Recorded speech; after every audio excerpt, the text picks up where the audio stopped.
एक प्राकृतिक प्रदेश में समाना प्रदेश भी आता है, और समाना प्रदेश विषुवत रेखा के उत्तरी और दक्षिणी भाग में 5 अंश से 20 अंश के बीच में इसका विस्तार होता है।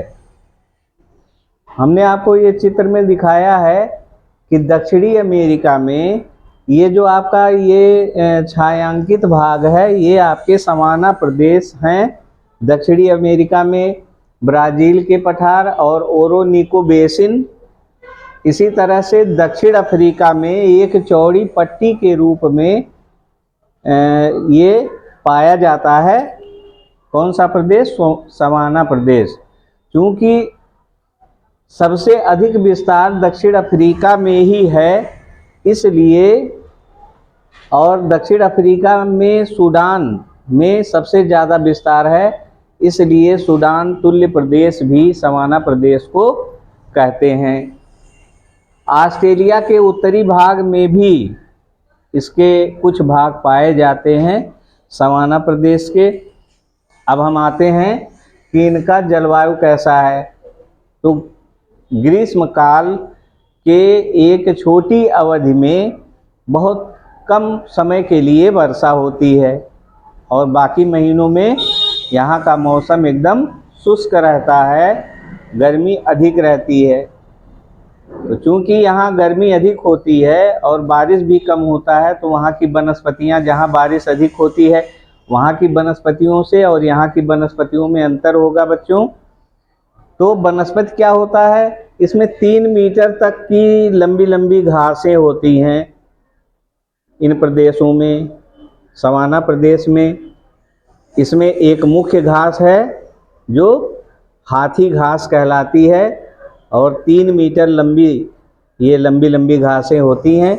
इनका आकार गुच्छेदार होता है जो हाथी घास है। और यहाँ पर इस प्रदेश को चूँकि घासों की बहुलता है, इसलिए इसे पार्क लैंड या बुशवेल्ड भी कहते हैं। इसके अलावा कुछ पतझड़ वाले बहुत कम ऊंचाई के वृक्ष भी यहाँ पर पाए जाते हैं। उसके बाद जीव जंतु, क्योंकि यहाँ के वन जिस तरह से हैं उसी के अनुसार, उसी के अनुकूलित जो है जीव जंतु भी पाए जाते हैं। एंटीलोप, जिराफ, गैंडा, हाथी, ये आपके जो शाकाहारी जंतु हैं। मांसाहारी जंतु में चीता, शेर, कुछ पक्षियाँ पाई जाती हैं जैसे शुतुरमुर्ग, गेम बर्ड, गैजेल्स, और एक न उड़ने वाली पक्षी होती है जिसे हम एमू कहते हैं। और चूँकि यहाँ घासों की बहुलता है, इसलिए इस घासों की बहुलता है जिसमें जीव जंतु रहते हैं, तो इस प्रदेश को शिकार भूमि भी कहा जाता है। क्या कहा जाता है? शिकार भूमि। मानव जीवन, यहाँ का मानव जीवन कैसा होगा आपको पता ही है, क्योंकि यहाँ बारिश कम होती है, तो मानव जीवन कैसे होंगे।